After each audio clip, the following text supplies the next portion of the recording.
Commercial gas cylinder ಅಭಾವದ ಹಿನ್ನೆಲೆಯಲ್ಲಿ hotel ಸಂಘಟನೆಯಿಂದ ತುರ್ತು ಮೀಟಿಂಗ್ ಅನ್ನು ಕರೆಯಲಾಗಿದೆ. ಸಂಜೆ 5 ಗಂಟೆಯಿಂದ 6:30ವರೆಗೆ ಕೂಡ ತುರ್ತು ಸಭೆ ನಡೆಯಲಿದೆ. ಕಮರ್ಷಿಯಲ್ ಗ್ಯಾಸ್ ಸಿಲಿಂಡರ್ ಅಭಾವ ಹಿನ್ನೆಲೆಯಲ್ಲಿ ಹೋಟೆಲ್ ಸಂಘಟನೆಯವರು ಎಮರ್ಜೆನ್ಸಿ ಮೀಟಿಂಗ್ ಅನ್ನು ಕರೆದಿದ್ದಾರೆ. 20% ಗ್ಯಾಸ್ ಕಮರ್ಷಿಯಲ್ ಗ್ಯಾಸ್ ಸಿಲಿಂಡರ್ ಪೂರೈಕೆ ಮಾಡ್ತಾರೆ ಅನ್ನುವಂಥ ಭರವಸೆ ಇದೆ ಅಂತ ಹೇಳಿಕೊಂಡು ನಿನ್ನೆ ಎಸ್.ಟಿ.ಪಿ.ಸಿ. ರಾವ್ ಅವರು ಹೇಳಿಕೆಯನ್ನು ಕೊಟ್ಟಿದ್ರು. ಈಗ ಇಮಿಡಿಯೇಟ್ಲಿ ಸಭೆಯನ್ನು ಕರೆದಿದ್ದಾರೆ. 5 ಗಂಟೆಯಿಂದ 6:30ವರೆಗೆ ಈ ಒಂದು ಸಭೆ ಇರೋದು. ಕೆಜಿ ರಸ್ತೆಯ ಬೆಂಗಳೂರು ಗೇಟ್ ಹೋಟೆಲ್ನಲ್ಲಿ ಸಭೆ ಕರೆಯಲಾಗಿದೆ. ಕೇವಲ 1,000 ಸಿಲಿಂಡರ್ ನೀಡೋಕೆ ಸರ್ಕಾರ ನಿರ್ಧಾರ ಮಾಡಿದ್ಯಲ್ಲ, ಈ ನಿರ್ಧಾರಕ್ಕೆ ಸಂಬಂಧಪಟ್ಟಂತೆ ಈಗ ಸಭೆ ಆಗ್ತಾ ಇರೋದು. ಮುಂದಿನ ಹೋರಾಟದ ಬಗ್ಗೆ ಇಂದಿನ ಸಭೆಯಲ್ಲಿ ನಿರ್ಧಾರ ಆಗುತ್ತೆ. ರಾಜ್ಯ ಹೋಟೆಲ್ ಮಾಲೀಕರ ಸಂಘದ ಅಧ್ಯಕ್ಷ ಜಿ.ಕೆ. ಶೆಟ್ಟಿ, ಬೆಂಗಳೂರಿನ ಹೋಟೆಲ್ ಮಾಲೀಕರ ಸಂಘದ ಅಧ್ಯಕ್ಷ ಪಿ.ಸಿ. ರಾವ್, ಹೋಟೆಲ್ ಸಂಘದ ಕಾರ್ಯದರ್ಶಿ ವೀರೇಂದ್ರ ಕಾಮತ್ ಸೇರಿದಂತೆ ಅನೇಕ ಹೋಟೆಲ್ನ ಮಾಲೀಕರು ಕೂಡ ಈ ಒಂದು ಸಭೆಯಲ್ಲಿ ಭಾಗಿಯಾಗಲಿದ್ದಾರೆ. ಎಮರ್ಜೆನ್ಸಿ ಮೀಟಿಂಗ್ ನಡೆಯಲಿದೆ 5 ಗಂಟೆಗೆ. ಸುಮಾರು ಒಂದು 20% ಹೋಟ್ಲು ಕ್ಲೋಸ್ ಆಗಿದೆ. 25ರಿಂದ 30% ಹೋಟ್ಲು ಯಾರು ಓಪನ್ ಮಾಡಿದ್ದಾರೆ ಅವರಿಗೆ ದಿನನಿತ್ಯ ಲಾಸ್ ಆಗ್ತಾ ಇದೆ. ಯಾಕಂದರೆ ಟೈಮಿಂಗ್ಸಲ್ಲಿ ಕಡಿತ ಆಗಿದೆ. ಅಲ್ಲ, ಈಗ ಬಂದ್ ಮಾಡೋಕ್ಕೆ ನಾವು ರೆಡಿ ಇಲ್ಲ. ಯಾಕಂದರೆ ಬಂದ್ ಮಾಡಿದ್ರೆ ಮತ್ತೆ ಸುಮಾರು ಒಂದು 25% ಹೋಟ್ಲು ಮತ್ತೆ ಓಪನ್ ಆಗೋದೇ ಇಲ್ಲ. ಯಾಕಂದರೆ ಕೋವಿಡ್ ಟೈಮಲ್ಲಿ ನಮಗೆ ಕಹಿ ಅನುಭವ ಆಗಿದೆ. 2ನೇ ಅನುಭವ ಇಲ್ಲಿ ಆಗಬಾರ್ದು ಅಂತ ನಾವು ನಿರೀಕ್ಷೆಯಲ್ಲಿದ್ದೀವಿ. ತುಂಬ ಕಷ್ಟ ಆಗುತ್ತೆ. ಯಾಕಂದರೆ ಹೋಟ್ಲು ಸಿಬ್ಬಂದಿ ಉತ್ತರ ಭಾರತದಿಂದ ಬಂದವರು ಆಲ್ರೆಡಿ ಈಗ ಸುಮಾರು ಜನ ನಾವು ವಾಪಸ್ ನಮ್ಮ ಊರಿಗೆ ಹೋಗ್ತೀವಿ ಅಂತ ಒಂದು ಹೇಳ್ತಾ ಇದ್ದಾರೆ. ಅವ್ರನ್ನ ನಾವು ರಿಟೈನ್ ಮಾಡೋದು ತುಂಬ ಇಂಪಾರ್ಟೆಂಟು. 1,000 ಸಿಲಿಂಡರು ಕೊಡ್ತಾರಲ್ಲ, ಡಿಸ್ಟ್ರಿಬ್ಯೂಟರ್ಗಳು ಯಾರ್ಯಾರಿಗೆ ಕೊಡ್ತಾರೆ? ಯಾಕಂದರೆ ಒಬ್ಬೊಬ್ಬರು ಡಿಸ್ಟ್ರಿಬ್ಯೂಟರ್ ಹತ್ರನೂ ಒಂದು 250ರಿಂದ 300 ಜನ ಹೋಟ್ಲವರು ಗ್ಯಾಸನ್ನು ತಗೊತಾರೆ. ಆ ಡಿಸ್ಟ್ರಿಬ್ಯೂಟರ್ಗೆ ಎಷ್ಟು ಸಿಗುತ್ತೆ? ಆ ಡಿಸ್ಟ್ರಿಬ್ಯೂಟರ್ ಯಾವ ಹೋಟ್ಲಿಗೆ ಕೊಡ್ತಾರೆ? ಅವ್ರಿಗೂ ತುಂಬ ದೊಡ್ಡ ಸಮಸ್ಯೆ. ಯಾಕಂದರೆ ಹೋಟ್ಲ್ ಮಾತ್ರ ಅಲ್ಲ, PG ಹೋಟೆಲ್ಲು ಎಲ್ಲ ಲೆಕ್ಕ ಹಾಕಿದ್ರೆ ಆಲ್ರೆಡಿ ಒಂದು 60-70 ಸಾವಿರ ಸಂಸ್ಥೆಗಳಿರುತ್ತೆ. ಆ ಸಂಸ್ಥೆಗಳಿಗೆ ಬರೀ 1,000 ಕೊಡ್ತೀನಿ ಅಂದರೆ ಯಾವ ಥರ ಕೊಡೋದು ಅಂತ ಗೊತ್ತಾಗಲ್ಲ. ಸುಮಾರು ಒಂದು 20%. ರಾಜ್ಯದಲ್ಲಿ ವಾಣಿಜ್ಯ ಸಿಲಿಂಡರ್ ಪೂರೈಕೆ ವಿಚಾರಕ್ಕೆ ಸಂಬಂಧಪಟ್ಟಂತೆ ಕಮರ್ಷಿಯಲ್ ಗ್ಯಾಸ್ ಪೂರೈಕೆ ಬಗ್ಗೆ ಗೈಡ್ ಲೈನ್ಸ್ ಅನ್ನು ಹೊರಡಿಸಲಾಗಿದೆ. ಆಹಾರ ಮತ್ತು ನಾಗರಿಕ ಸರಬರಾಜು ಇಲಾಖೆ ಗೈಡ್ ಲೈನ್ಸ್ ಅನ್ನು ಹೊರಡಿಸಿರೋದು.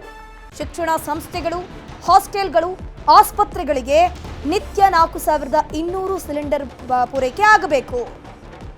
ಬಸ್ ಇರಬಹುದು, ರೈಲ್ವೆ ನಿಲ್ದಾಣದ ಕ್ಯಾಂಟೀನ್ಗಳಿಗೂ ಕೂಡ 1,200 ಸಿಲಿಂಡರ್ ಪೂರೈಕೆ ಆಗುತ್ತೆ.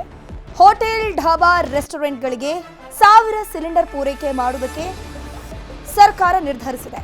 ಕೃಷಿ ಕಾರ್ಪೊರೇಟರ್ ಕ್ಯಾಂಟೀನ್ಗಳಿಗೆ 500 ಸಿಲಿಂಡರ್ಗಳು, ಒಟ್ಟು ನಿತ್ಯ 7,000 ವಾಣಿಜ್ಯ ಸಿಲಿಂಡರ್ ನೀಡೋಕೆ ಸರ್ಕಾರ ಆದೇಶವನ್ನ ಹೊರಡಿಸಿದೆ. ನೋಡ್ತಾ ಹೋಗಬಹುದು. ಈಗಾಗಲೇ ಹೋಟೆಲ್ ಸಂಘಟನೆಯವರು ಇದೇ ವಿಚಾರಕ್ಕೆ ಸಂಬಂಧಪಟ್ಟಂತೆ ಪ್ರೆಸ್ ಮೀಟ್ ಅನ್ನ ಕರೆದಿರೋದು. ಇದ್ರ ಬಗ್ಗೆ ಹೆಚ್ಚಿನ ಮಾಹಿತಿ ನೀಡ್ತಾ ಹೋಗ್ತಾರೆ ನಮ್ಮ ಪ್ರತಿನಿಧಿ ಪ್ರಗತಿ ಶೆಟ್ಟಿ. ಡೆಸ್ಕ್ನಿಂದ ನೇರ ಸಂಪರ್ಕದಲ್ಲಿ ಜಾಯ್ನ್ ಆಗಿದ್ದಾರೆ. ಪ್ರಗತಿ ಶೆಟ್ಟಿ, ಈಗಾಗಲೇ ಒಂದು ಹೊಸ ಗೈಡ್ಲೈನ್ಸ್ ಅನ್ನ ರಿಲೀಸ್ ಮಾಡಲಾಗಿದೆ. ಈ ಗೈಡ್ಲೈನ್ಸ್ ಅಲ್ಲಿ ಏನೇನೆಲ್ಲ ಇದೆ, ಯಾವ್ಯಾವ ಸೆಕ್ಟರ್ಗೆ ಎಷ್ಟೆಷ್ಟು ಗ್ಯಾಸ್ ಸಿಲಿಂಡರ್ ಪೂರೈಕೆ ಆಗುತ್ತೆ? ಧನುಶ್ರೀ, ಹಾಸ್ಟೆಲ್ ಮತ್ತು ಶಿಕ್ಷಣ ಸಂಸ್ಥೆ, ಆಸ್ಪತ್ರೆಗಳಿಗೆ 4,200 ಗ್ಯಾಸ್ ಸಿಲಿಂಡರ್ ಪೂರೈಕೆ ಆಗುತ್ತೆ. ಅದನ್ನು ಹೊರತುಪಡಿಸಿದ್ರೆ ಹೋಟೆಲ್ಗೆ ಕೇವಲ 1,000 ಗ್ಯಾಸ್ ಸಿಲಿಂಡರ್ ಪೂರೈಕೆ ಮಾಡೋದಕ್ಕೆ ತೀರ್ಮಾನ ಮಾಡಲಾಗಿದೆ. ಸೊ ಈ ವಿಚಾರ ದೊಡ್ಡ ಮಟ್ಟದಲ್ಲಿ ಚರ್ಚೆಗೆ ಕಾರಣ ಆಗ್ತಾ ಇದೆ.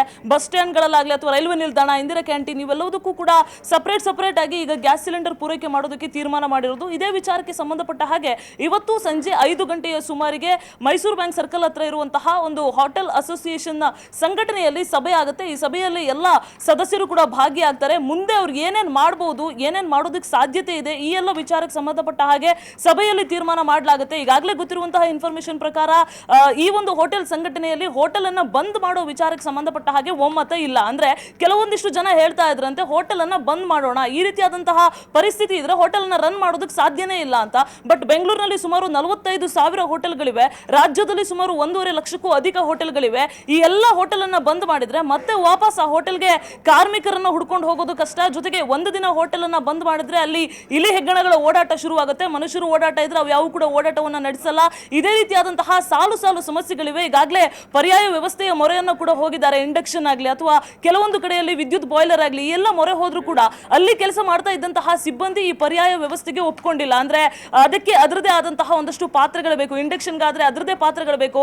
ಅದ್ರ ಜೊತೆ ಕೆಲಸ ಮಾಡೋಕೆ ಅಂದ್ರೆ ಅದನ್ನ ಯೂಸ್ ಮಾಡ್ಕೊಂಡು ಕೆಲಸ ಮಾಡೋದಕ್ಕೆ ಸಾಧ್ಯ ಇಲ್ಲ. ಈ ರೀತಿಯ ಒಂದಷ್ಟು ಕಂಪ್ಲೇಂಟ್ಸ್ ಗಳನ್ನ ನಿತ್ಯ ಹೇಳ್ತಾ ಇದ್ದಾರೆ. ಹೋಟೆಲ್ಗಳಿಗೆ ಈಗಾಗಲೇ 100 ಕೋಟಿಗೂ ಅಧಿಕ ಲಾಸ್ ಆಗಿರುವಂತಹ ಭೀತಿ ಇದೆ. ಈ ಮಧ್ಯ ಇನ್ನ ಒಂದಷ್ಟು ದಿನಗಳ ಕಾಲ ಕೇವಲ 1,000 ಸಿಲಿಂಡರ್ ಅಲ್ಲಿ ನಾವು ಸರ್ವೈವ್ ಆಗೋದಕ್ಕೆ ಸಾಧ್ಯನೇ ಇಲ್ಲ ಅನ್ನುವಂತಹ ಮಾತನ್ನ ಹೋಟೆಲ್ ಸಂಘಟನೆಯ ಅಧ್ಯಕ್ಷ PC ರಾವ್ ಕೂಡ ಹೇಳ್ತಾ ಇದ್ರು. ಸೊ ಮುಂದೆ ಏನ್ ಮಾಡಬಹುದು, ಸರ್ಕಾರಕ್ಕೆ ಇವರು ಏನೇನೋ ಅಧಿಕೃತವಾಗಿ ಒಂದಷ್ಟು ವಿಚಾರಗಳನ್ನು ತಿಳಿಸ್ತಾರೆ. ಮುಂದಿನ ದಿನಗಳಲ್ಲಿ ಸರ್ಕಾರದ CS ಅನ್ನು ಕೂಡ ಭೇಟಿ ಆಗೋದಕ್ಕೆ ಪ್ಲಾನ್ ಅನ್ನು ಕೂಡ ಮಾಡ್ಕೊಂಡಿದ್ದಾರೆ. ಸೊ ಯಾವ ರೀತಿಯಾದಂತಹ ತಯಾರಿ ಆಗುತ್ತೆ ಅನ್ನೋದು ಸಭೆ ಬಳಿಕ ಗೊತ್ತಾಗ್ತಾ ಹೋಗುತ್ತೆ. ಧನುಶ್ರೀ, ಪ್ರಗತಿ ಶೆಟ್ಟಿ ಮೊನ್ನೆ ಅಷ್ಟೇ CS ಜೊತೆ ಸಭೆ ಆಗತ್ತೆ, ಒಂದಷ್ಟು ಭರವಸೆಯನ್ನ ಕೊಡ್ತಾರೆ. ಭರವಸೆ ಇನ್ನೂ ಕೂಡ ಈಡೇರಿಲ್ವಾ? ಈಗ 5 ಗಂಟೆಗೆ ಸಭೆ ನಡೆಸ್ತಾ ಇದ್ದಾರಲ್ವಾ, ಇಲ್ಲಿ ಏನೇನೆಲ್ಲ ಡಿಮ್ಯಾಂಡ್ ಅನ್ನ ಸರ್ಕಾರದ ಮುಂದೆ ಇಡುವಂತಹ ಚಾನ್ಸಸ್ ಇದೆ ಹೋಟೆಲ್ ಸಂಘಟನೆಯವರು?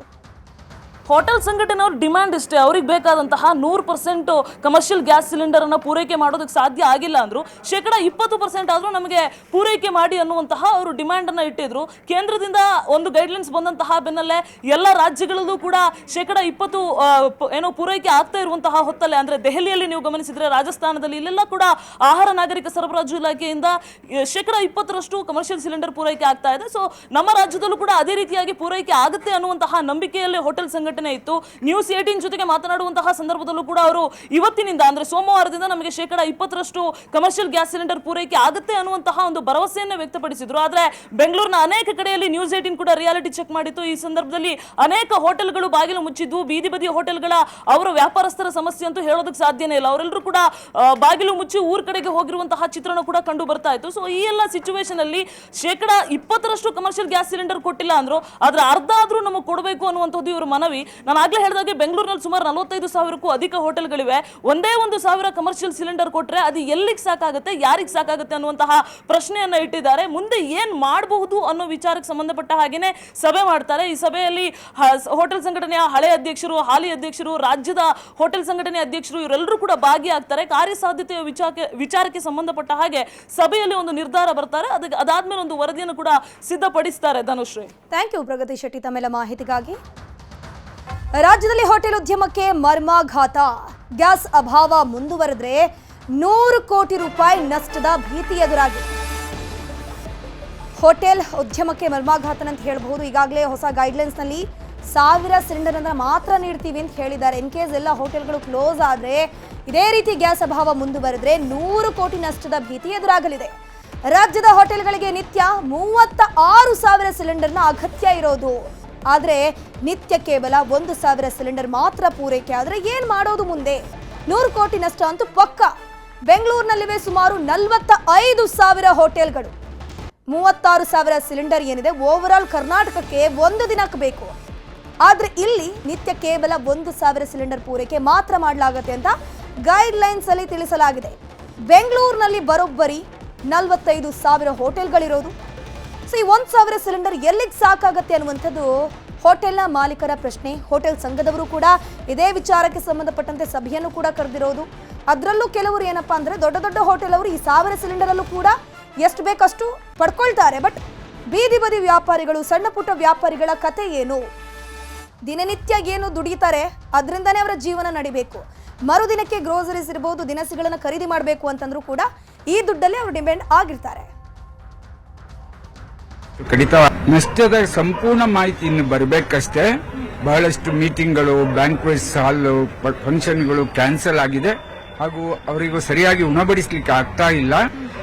ಇದು ಮುಂದಿನ ರೀತಿ ಇದೇ ರೀತಿ ಮುಂದುವರೆದರೆ ನಮಗೆ 100 ಕೋಟಿಗಿಂತಲೂ ಹೆಚ್ಚಿಗೆ ನಷ್ಟ ಆಗಬಹುದು. ಇದೇ ರೀತಿ ಮುಂದುವರೆದರೆ ಈಗಾಗಲೇ ಟೂರಿಸಂನಲ್ಲೂ ಬಹಳಷ್ಟು ಕಡಿತವಾಗಿದೆ.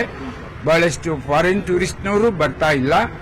ಬಿಸಿನೆಸ್ ಮೀಟಿಂಗ್ಗಳು ಹಂತ ಹಂತವಾಗಿ ಸ್ಲೋ ಆಗ್ತಾ ಇದೆ. ಸಣ್ಣ ಮತ್ತು ಮಧ್ಯಮ ಹೋಟೆಲ್ಗಳಿಗೆ ಇದು ಬಹುದೊಡ್ಡ ಹೊಡೆತ ಆಗ್ತಾ ಇದೆ. ನಷ್ಟದ ಸಂಪೂರ್ಣ ಮಾಹಿತಿ ಇನ್ನು ಬರಬೇಕಷ್ಟೇ. ಬಹಳಷ್ಟು ಮೀಟಿಂಗ್ಗಳು, ಬ್ಯಾಂಕ್ವೆಟ್ ಹಾಲ್ ಫಂಕ್ಷನ್. ಹಿತ ಮಂಡ್ಯದಲ್ಲೂ ಕೂಡ ದಿನೇ ದಿನೇ ಗ್ಯಾಸ್ ಸಮಸ್ಯೆ ಉಲ್ಬಣಗೊಳ್ತಾ ಇದೆ. ಇಂದಿರಾ ಕ್ಯಾಂಟೀನ್ನಲ್ಲಿ ಒಲೆಯಲ್ಲಿ ಅಡುಗೆಯನ್ನ ಮಾಡಲಾಗ್ತಾ ಇದೆ. ಮಂಡ್ಯದಲ್ಲೂ ಕೂಡ ಗ್ಯಾಸ್ ಸಮಸ್ಯೆ ಉಲ್ಬಣ ಆಗ್ತಿರೋದು. ಇಂದಿರಾ ಕ್ಯಾಂಟೀನ್ಗೂ ಸರಿಯಾದ ರೀತಿಯಲ್ಲಿ ಗ್ಯಾಸ್ ಪೂರೈಕೆ ಆಗ್ತಿಲ್ಲ. ಸೊ ಹಾಗಾಗಿ ಮಂಡ್ಯದಲ್ಲಿರುವಂಥ ಇಂದಿರಾ ಕ್ಯಾಂಟೀನ್ನಲ್ಲಿ ಒಲೆಯಲ್ಲಿ ಅಡುಗೆ ಮಾಡಲಾಗ್ತಾ ಇದೆ. ನಾಗಮಂಗಲದ ಸರ್ಕಾರಿ ಆಸ್ಪತ್ರೆಯ ಬಳಿಯ ಕ್ಯಾಂಟೀನ್ ಇದು. ಆಸ್ಪತ್ರೆಗೆ ಬರುವಂತಹ ಬಹಳಷ್ಟು ಜನರು ಈ ಒಂದು ಇಂದಿರಾ ಕ್ಯಾಂಟೀನ್ ಮೇಲೇನೆ ಡಿಪೆಂಡ್ ಆಗಿದ್ದಾರೆ. ಅಡುಗೆ ತಯಾರಿಸೋಕೆ ಕ್ಯಾಂಟೀನ್ ಸಿಬ್ಬಂದಿ ಪರದಾಟವನ್ನು ನಡೆಸುತ್ತಿದ್ದಾರೆ. ಕಳೆದ 3 ದಿನಗಳಿಂದಲೂ ಕೂಡ ಇಲ್ಲಿ ಒಲೆಯಲ್ಲೇ ಅಡುಗೆಯನ್ನು ಮಾಡಲಾಗ್ತಾ ಇದೆ. ಈಗ ಒಲೆಯಲ್ಲಿ ಅಡುಗೆ ಮಾಡಬೇಕಂದ್ರೂ ಕೂಡ ಸೌದೆಗಳು ಬೇಕಲ್ವಾ? ಸೊ ಅದಕ್ಕೂ ಕೂಡ ಸಿಕ್ಕಾಪಟ್ಟೆ ಡಿಮ್ಯಾಂಡ್ ಕ್ರಿಯೇಟ್ ಆಗಿಬಿಟ್ಟಿದೆ. ಸೊ ನೋಡ್ತಾ ಇದ್ರೆ ಸ್ಕ್ರೀನಲ್ಲಿ ನಾಗಮಂಗಲದ ಪರಿಸ್ಥಿತಿ ಇದು. ಪಕ್ಕದಲ್ಲೇ ಹಾಸ್ಪಿಟಲ್ ಇದೆ. ಹಾಸ್ಪಿಟಲ್ಗೆ ಬರೋರು ಕೂಡ ಇಂದಿರಾ ಕ್ಯಾಂಟೀನ್ ಮೇಲೇ ಅವಲಂಬಿತರಾಗಿರ್ತಾರೆ. ಸೊ ಹಾಗಾಗಿ ಅವ್ರಿಗೂ ಕೂಡ ನಿರಾಸೆ ಆಗಬಾರ್ದು ಅನ್ನೋಂಥ ನಿಟ್ಟಿನಲ್ಲಿ ಅಲ್ಲೇ ಇದ್ದಂಥ ಕಟ್ಟಿಗೆಗಳನ್ನೆಲ್ಲ ಒಟ್ಟು ಮಾಡಿಬಿಟ್ಟು ಏನೋ ಒಂದು ಅಡುಗೆ ಮಾಡಿ ಸದ್ಯಕ್ಕೆ ಕೊಡ್ತಾ ಇದ್ದಾರೆ. ಬಟ್ ಇದೇ ರೀತಿ ಪರಿಸ್ಥಿತಿ ಮುಂದುವರೆದ್ರೂ ಕೂಡ ಆ ಕಟ್ಟಿಗೆ ಸೌದೆಯನ್ನು ತರುವಂಥ ಪರಿಸ್ಥಿತಿ ಎಲ್ಲಿಗೆ ಹೋಗೋದು ಅನ್ನುವಂಥದ್ದು ಅಲ್ಲಿನ ಜನರ ಪ್ರಶ್ನೆ. 3 ದಿನಗಳಿಂದಲೂ ಕೂಡ ಕಟ್ಟಿಗೆ ಬಳಸಿ ಅಡುಗೆ ಮಾಡ್ತಾ ಇದ್ದಾರೆ. ಹಸಿದವರಿಗಾಗಿ ಸೌದೆ ಒಲೆಯಲ್ಲಿ ಆಹಾರವನ್ನು ತಯಾರಿ ಮಾಡಲಾಗ್ತಿದೆ. ಗ್ಯಾಸ್ ಇಲ್ಲದೆ ಮೆನು ಪ್ರಕಾರ ಕೂಡ ಅಡುಗೆ ಮಾಡೋಕ್ಕಾಗ್ತಿಲ್ಲ ಅಂತ ಹೇಳ್ಕೊಂಡು ಸಿಬ್ಬಂದಿ ಅಳಲು ತೋಡ್ಕೊಂಡಿದ್ದಾರೆ.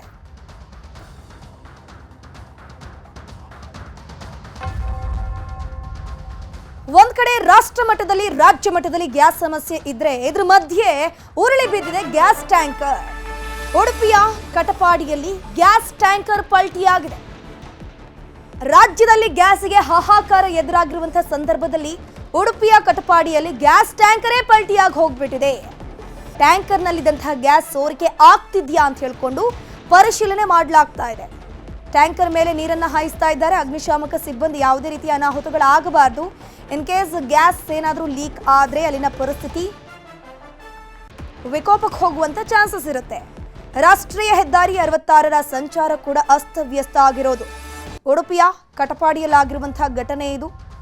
ಗ್ಯಾಸ್ ಟ್ಯಾಂಕರೇ ಉರುಳಿ ಬಿದ್ದಿದೆ. ಕಂಟ್ರೋಲ್ ತಪ್ಪಿ ಚಾಲಕನ ನಿಯಂತ್ರಣ ತಪ್ಪಿ. ಸೊ ಸದ್ಯಕ್ಕೆ ಅದರಲ್ಲಿರುವಂತಹ ಗ್ಯಾಸ್ ಲೀಕ್ ಆಗಿಲ್ಲ. ಬಟ್ ಇನ್ ಕೇಸ್ ಆಗ್ತಿದೆಯಾ ಅನ್ನೋದ್ರ ಬಗ್ಗೆ ಕೂಡ ಪರಿಶೀಲನೆ ಆಗ್ತಿದೆ. ಇವತ್ತು ಬೆಳಿಗ್ಗೆ 9 ಗಂಟೆಯ ಸುಮಾರಿಗೆ ಕಟ್ಪಾಡಿಯಿಂದ ಕೆಳಗೆ ಹಾದು ಹೋಗುವಂತಹ ಒಂದು ಇಲ್ಲಿ ಕೆಲಸ ಆಗ್ತಾ ಉಂಟು, ಕಾಮಗಾರಿ. ಆ ಪರಿಸರದಲ್ಲಿ ಗಾಡಿ ಒಂದು LPG ಗ್ಯಾಸ್ ದೊಡ್ಡ ಟ್ಯಾಂಕರ್ ಒಂದು ಅಡ್ಡ ಬಿದ್ದಿದೆ. ಅವರು ಯಾವುದೋ ಒಂದು ಗಾಡಿಯನ್ನು ತಪ್ಪಿಸ್ಲಿಕ್ಕಾಗಿ ಹೋದ್ರು ಅಂತ ಹೇಳ್ತಾರೆ ನೋಡಿದವರು. ಆದ್ರೆ ಪರಿಸ್ಥಿತಿ ಬಹಳ ಒಂದು ಚಿಂತಾಜನಕ. ಯಾಕಂದ್ರೆ ದೊಡ್ಡ ಯಾವುದೋ ಒಂದು ಅವಘಡ ಆಗುವುದನ್ನು ದೈವದೇವರೇ ಕಾಪಾಡಿ ನಿಲ್ಸಿದ್ದಾರೆ ಅಂತ ಹೇಳ್ಬೋದು. ಗ್ಯಾಸ್ ಲೀಕ್ ಆಗ್ತಾ ಉಂಟು. ಆ ಸಮಯಕ್ಕೆ ತುರ್ತಾಗಿ ಪೊಲೀಸ್ ಅಧಿಕಾರಿಗಳು, ಫೈರ್ ಬ್ರಿಗೇಡ್ನವರು, ಅದರ ಜೊತೆಯಲ್ಲಿ ತಾಲೂಕು ತಹಶೀಲ್ದಾರ್ ಅವರು ಎಲ್ಲರೂ ಬಂದು ಈ ಒಂದು ಅವಘಡಕ್ಕಿದ್ದ ಕೆಲಸವನ್ನು ಶುರು ಮಾಡಿದ್ದಾರೆ. ಫೈರ್ ಬ್ರಿಗೇಡ್ ಒಂದು ಗ್ಯಾಸ್ ಟ್ಯಾಂಕರ್ ಅದು ಪಲ್ಟಿಯಾಗಿ ಬಹಳ ಗಂಭೀರ ವಾತಾವರಣದಲ್ಲಿ ನಾವೆಲ್ಲ ಇದ್ದೀವಿ. ಬೆಳಿಗ್ಗೆ ನನಗೆ ಇಲ್ಲಿಯ ಸ್ಥಳೀಯರು, ನಮ್ಮ ಗೀತಾಂಜಲಿ ಸುವರ್ಣ ಅವರು ಫೋನ್ ಮಾಡಿ ಈ ಥರ ಆಗಿದೆ ಅಂತ ಹೇಳಿದಾಗ ಇಮಿಡಿಯೇಟಾಗಿ ನಾವು SP ಅವರಿಗೆ ಮಾತಾಡಿ ಕೊನೆಗೆ ಇಲ್ಲಿಯ ಆರಕ್ಷಕ ಸಿಬ್ಬಂದಿ, ಇಲ್ಲಿ ಇನ್ಸ್ಪೆಕ್ಟರ್ ಅವರು ಮತ್ತು ಇಲ್ಲಿ PSI ಅವರು ಎಲ್ಲ ಬಂದು ಸೂಕ್ತವಾದ ಕ್ರಮವನ್ನು ಕೈಗೊಂಡಿದ್ದಾರೆ. ಸ್ವಲ್ಪ ಟ್ರಾಫಿಕ್ ಜಾಮ್ ಇದೆ. MRPLಂದ ಅದಕ್ಕೆ ತಕ್ಕಂಥ ವಾಹನ ವ್ಯವಸ್ಥೆ ಮತ್ತು ಆ ಸಿಬ್ಬಂದಿ ಎಲ್ಲ ಬರ್ತಾ ಇದ್ದಾರೆ.